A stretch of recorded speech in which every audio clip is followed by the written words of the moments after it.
जहाँ जब उत्तराखंड आंदोलन चला था तो यूकेडी एक फोर्स थी जो इसे पूरा लीड कर रही थी और सबसे आगे थी।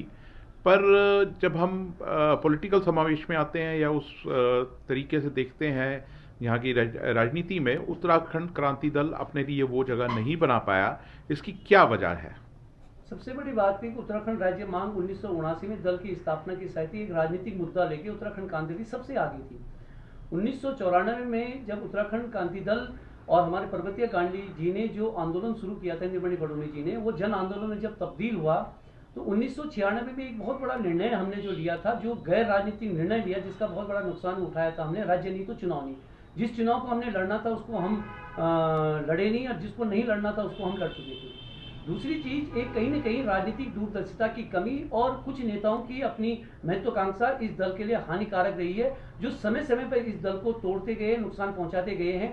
और एक बहुत बड़ा खामियाजा हमने इसे भुगता है।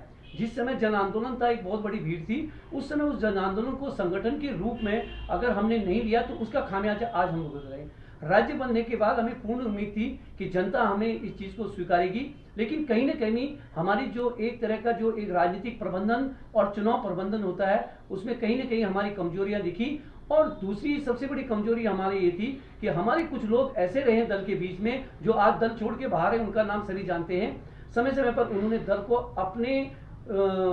अपने लालच के लिए, महत्वाकांक्षा के लिए बार बार दल को नुकसान पहुंचाते रहे हैं। और उसी का ये परिणाम है कि उत्तराखंड क्रांति दल आज सबसे पहला राजनीतिक दल जिसने उत्तराखंड राज्य की मांग करी, इतना बड़ा जन आंदोलन किया, और आज हाशिए की तरफ जो चला गया था, जिसे अब हमारे नवयुवक पुष्पेश त्रिपाठी जी ने एक नई सिरे से इसको एक खड़ा किया, क्योंकि वो स्वर्गीय विपिन चंद्र त्रिपाठी जी की विरासत को आगे लेके चल रहे हैं, जो उत्तराखंड क्रांति दल के शिल्पी माने जाते थे।